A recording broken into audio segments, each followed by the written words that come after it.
বউ পাল্টানো যায়, প্রতিবেশী পাল্টানো যায় না। তো এই যে আমাদের ৪,৫০০ বর্ডারের যে প্রতিবেশী ভারত, এই প্রতিবেশী কিন্তু আমরা পাল্টাতে পারবো না। আমরা চাই আমাদের প্রতিবেশী রাষ্ট্র ভারতের সাথে বাংলাদেশের সরকার এবং বাংলাদেশের জনগণের একটা আন্তরিক এবং সুসম্পর্ক থাকুক। পুরানো জঞ্জাল সরাতে নতুনদের আগমনের কোনো বিকল্প নাই। এবং এই যে একটা নতুন পলিটিক্স, নিউ ডিসকোর্স, নিউ রাজনৈতিক দল, মানুষের যে প্রত্যাশা এবং গণ অধিকার পরিষদ হচ্ছে এই নতুন প্রজন্মের নতুনদের রাজনৈতিক দল। গণ অধিকার পরিষদ, যার সংক্ষিপ্ত নাম ইংরেজি থেকে জিওপি।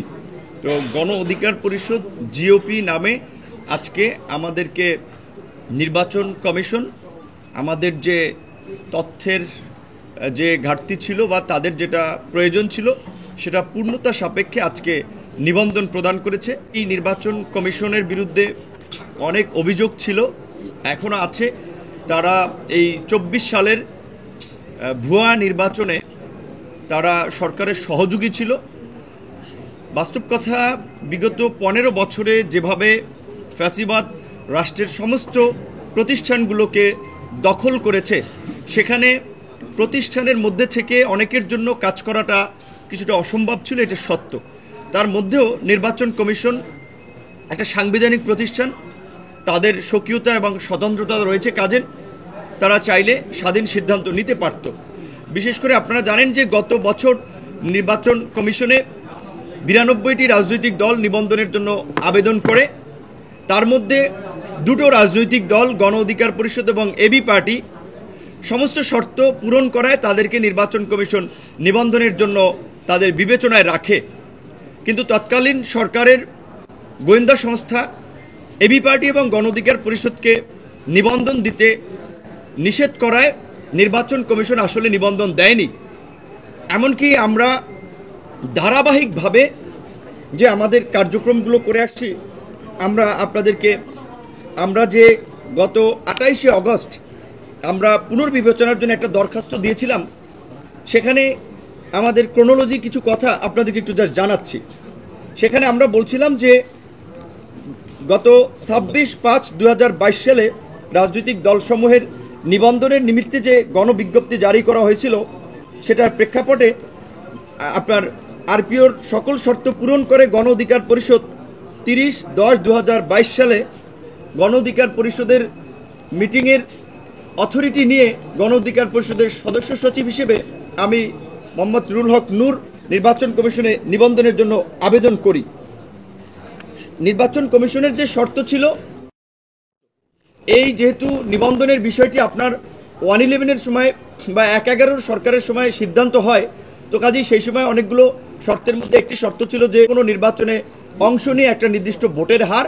৩ নম্বর শর্ত ছিল যে ১/৩ জেলা কমিটি এবং ১০০ উপজেলা কমিটি। আমরা যেহেতু নির্বাচনে অংশ নিতে পারি নাই, সাবেক এমপিও বলতে গেলে নাই, আর এটা শুধুমাত্র প্রথমবারের জন্য প্রযোজ্য ছিল। বর্তমান প্রেক্ষাপটে নির্বাচন কমিশন ১/৩ জেলা এবং শতাধিক উপজেলা কমিটির কার্যকারিতা, এই জায়গা থেকে আমরা ১১৪টা উপজেলার তালিকা নির্বাচন কমিশনে দিয়েছিলাম। আমরা ২৮টা জেলা কমিটির তথ্য নির্বাচন কমিশনে দিয়েছিলাম, যদিও আমাদের জেলা কমিটি রয়েছে ৫৬টা এবং সমস্ত উপজেলায় মোটামুটি কার্যক্রম আছে। সক্রিয় রাজনৈতিক দল হিসেবে আপনারা গণমাধ্যম সবাই জানেন। কিন্তু আমরা নিবন্ধনের আবেদন করার পরে আমরা নিবন্ধন পাইনি। মূলত নিবন্ধন না দেওয়ার জন্য তারা আপনার বিভিন্ন ধরনের অজুহাত দেখিয়েছিল। তো তারই প্রেক্ষাপটে আমরা আপনার ১১/৭/২০২৩ তারিখে গণ অধিকার পরিষদের আপনার কার্যক্রম এবং কার্যালয় যাচাইয়ের জন্য নির্বাচন কমিশন থেকে একটা তদন্ত করে। সেই তদন্ত কমিটি স্পষ্টভাবেই প্রতিবেদন দিয়েছিল যে গণ অধিকার পরিষদের যে আপনার এখানে তার প্রতিবেদনের শেষ অংশটি ছিল এইরকম যে নির্বাচন কমিশনের একজন উপসচিব আইন শাখার দায়িত্বে, যিনি একজন জেলা ও দায়রা যুগ্ম জজ, অতিরিক্ত জজ, তার প্রতিবেদনে ছিল এরকম: শেষে যে বর্ণিত রাজনৈতিক দল নির্বাচন কমিশনে আবেদনের সাথে কেন্দ্রীয় আহ্বায়ক কমিটি দাখিল করেছে।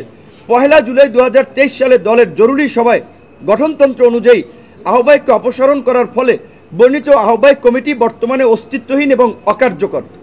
বর্ণিত কাগজপত্র ও গঠনতন্ত্র পর্যালোচনায় উক্ত দলের আহ্বায়ক ডক্টর রেজা কিবরিকে অপসারণ করার প্রক্রিয়াটি নিয়মতান্ত্রিক ও গঠনতান্ত্রিক ছিল এবং 10ই জুলাই 2023 তারিখে দলের জাতীয় কাউন্সিলে নির্বাচিত কেন্দ্রীয় কমিটি গঠনতান্ত্রিক এবং কার্যকর মর্মে কমিটির কাছে প্রতীয়মান হয়। এইটা গত বছর নির্বাচন কমিশনের তদন্ত প্রতিবেদন ছিল, তারপরেও কিন্তু আমাদেরকে নিবন্ধন দেওয়া হয় নাই। সর্বশেষ আমরা 25/7/2023 তারিখে আমাদের নিবন্ধন পুনর্বিবেচনার জন্য নির্বাচন কমিশনের কাছে আবেদন জানাই, তারপরেও কিন্তু তারা আমাদেরকে আপনার নিবন্ধন দেয়নি। তারপরে আমরা যেহেতু এই বর্তমান ফ্যাসিস্ট সরকারের পতনের পরে রাষ্ট্রীয় প্রতিষ্ঠানগুলো তাদের মতো সক্রিয়ভাবে কার্যক্রম করছে, তারা জনগণের আশা আকাঙ্ক্ষাকে ধারণ করে এগিয়ে যাচ্ছে। আমরা গত 28 তারিখ এবি পার্টির নিবন্ধন প্রাপ্তির পর আমরা যেহেতু আমরা কোর্টে যাইনি, আমরা নির্বাচন কমিশনের কাছেই আমাদের আবেদনটি পুনর্বিবেচনার আহ্বান জানাই। নির্বাচন কমিশন সমস্ত তথ্য এবং সব কিছু পর্যালোচনা করে তারা নীতিগতভাবে সিদ্ধান্ত নিয়ে আমাদেরকে নিবন্ধন দিয়েছে। সাংবাদিক ভাইদেরকে, বিশেষ করে দেশের মানুষকে একটা বিষয় আমরা পরিষ্কার করতে চাই। আপনারা জানেন যে গত সরকার কিভাবে রাজনীতিবিদদেরকে কোরবানির গরু ছাগলের মতো কিনে নির্বাচনে নিয়েছিল, নানান ধরনের আর্থিক সুযোগ সুবিধা প্রলোভন দেখিয়ে নির্বাচনে জোর করে এক প্রকার নিয়েছিল। সেই আমাদের বিখ্যাত মেজর জেনারেল সাহেবের কথা আপনারা জানেন, আপনারা বীরুত্তম সাহেবের কথাও জানেন, আমি আর নাম বলতে চাই না, এই সমস্ত লোকদের কথা আপনারা জানেন।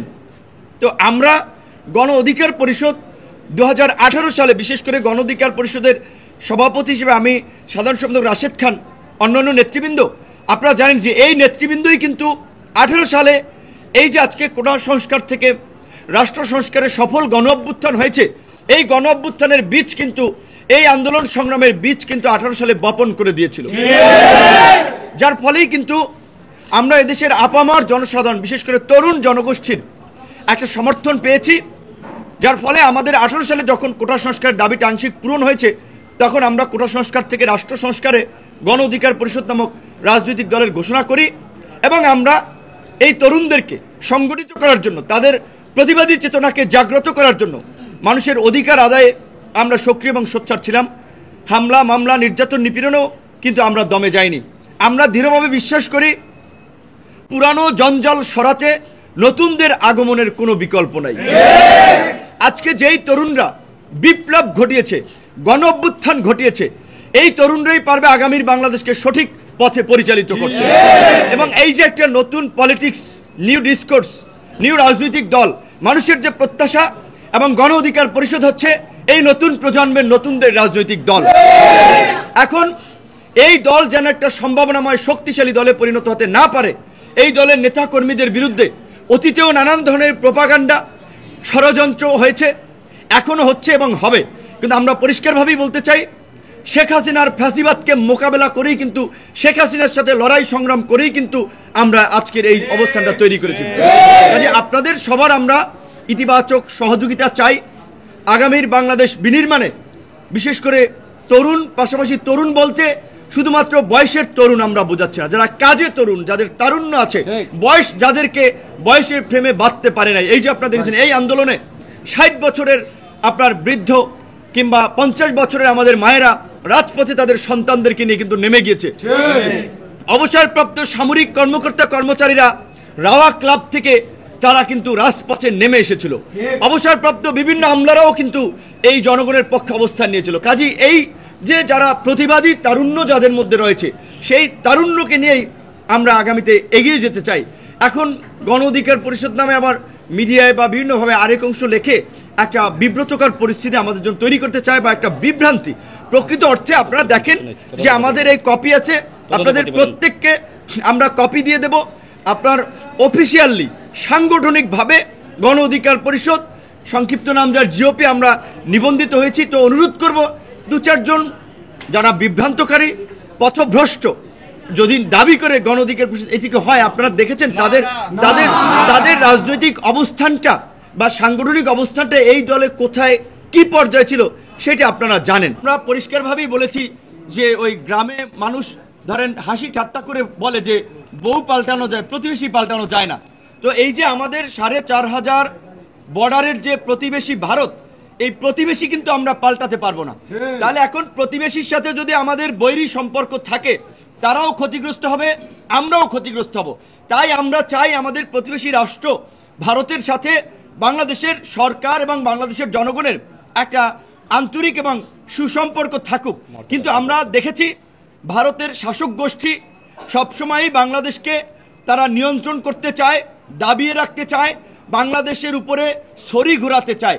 এই যে একটা আপনার আমাদেরকে অবমূল্যায়ন করা কিংবা এই যে দাদাগিরি করা, এই যে আমরা মানব না।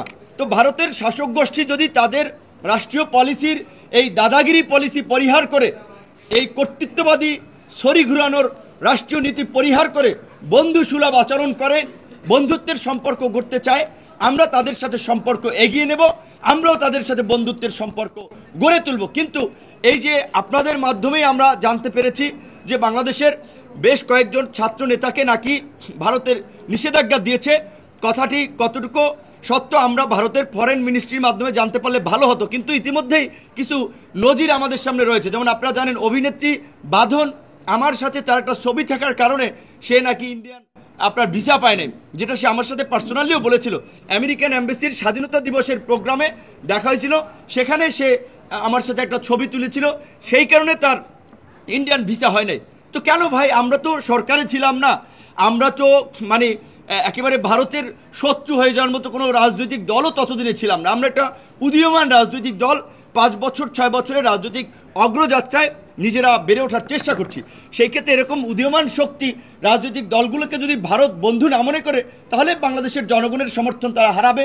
আমরা আশা করি যে ভারতের এই ধরনের ভ্রান্ত নীতি যদি থেকে থাকে, সেটা ভারত প্রত্যাহার করবে বা সুবিবেচনা করবে।